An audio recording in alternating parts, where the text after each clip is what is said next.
Empty. No, I mean this guy right here. This the parking garage or the bridge. Yeah. Oh, the bridge. Yeah. So that is the Tuolumne Bridge that connects to Highway 99. So that will be.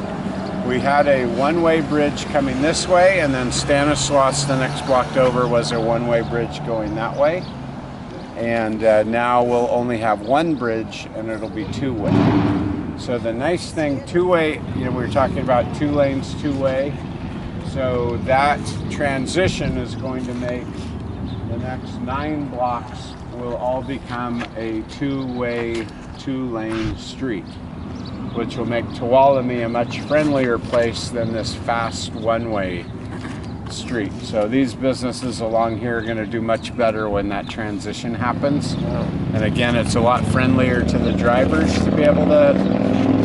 So if you imagine coming up Fulton and then wanting to go that way, and the street makes you go that way, it gets very frustrating. So again, putting back that two-way, 2-lane kind of grid is very important. So this is supposed to be done this summer. It was supposed to be done last November.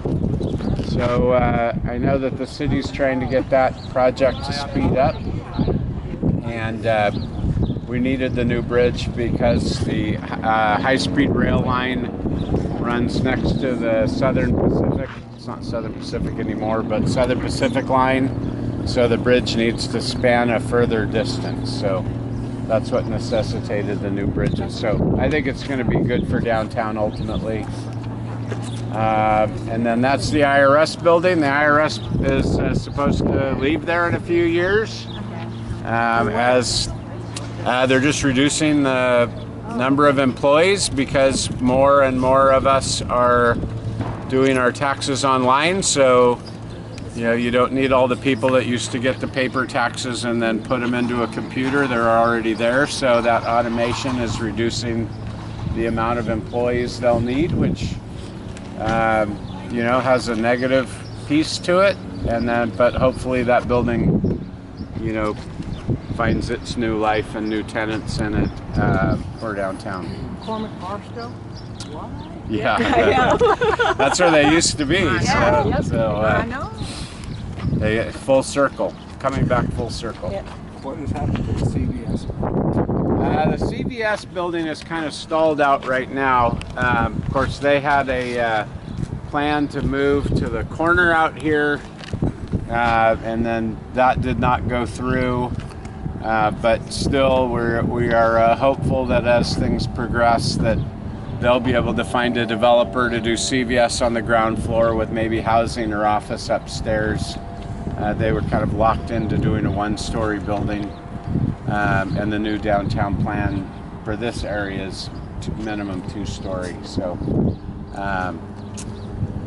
So that's stalled, but I think it's reasonable that in the future, I think we'll see that project come back. What else? CVS's? Yeah, so CVS, and at that point they just wanted to keep this and lease it out again. Really what needs to happen is that building needs to come down and utilize the parking lot on both of these sides with new building, new construction, good urban design, because people think have like a perception of downtown that is really bigger than it is. Downtowns are very detailed. Every foot matters, right? So if you have a lot of activity here and then these big breaks with these parking lots, you greatly reduce the number of people that will make it down to whatever restaurants and shops are down where downtown starts. You really don't want these breaks. And you could say, that's not that far, Craig. It shouldn't really matter. And we could agree on that. But you're not going to change human behavior. And anytime there's a gap, you reduce foot traffic that's willing to cross the chasm.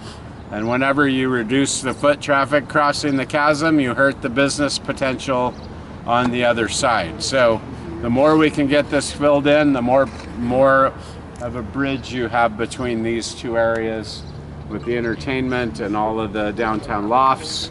You want to make that flow back into the heart of our downtown as smooth as possible. Reduce barriers. And big open spaces are barriers in an urban area. What else? So this really gives us, again, sort of, we're at the other side. So again, we have a curvilinear fountain, just like we did on the other side, that's being restored or completely rebuilt. This is where the Clem Renzi sculpture, The Visit, was over on this side of the pedestrian mall with the curvilinear fountain.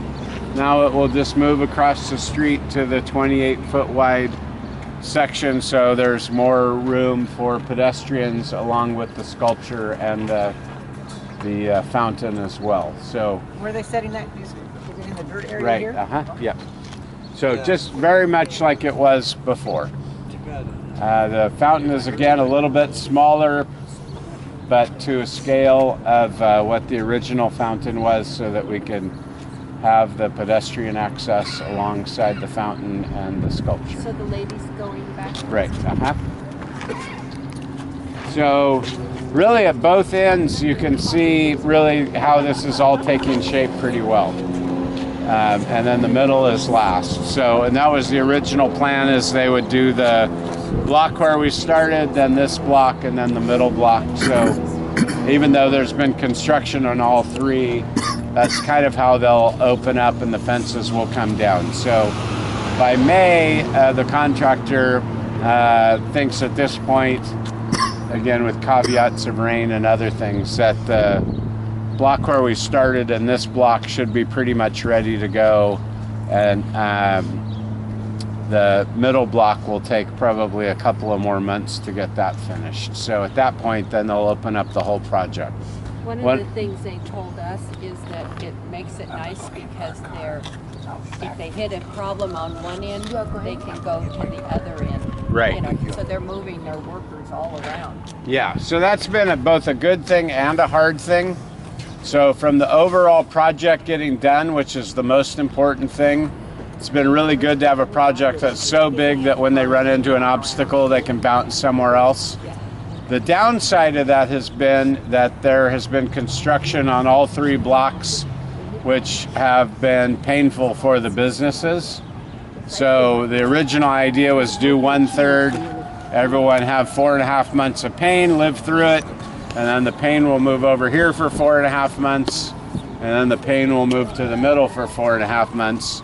And really, starting with the fences coming up here last May or so, it's sort of been a moderate amount of pain for 12 months rather than a lot of pain for 4.5 months. So we really want to get everyone to come out and support the local businesses as much as possible during the construction.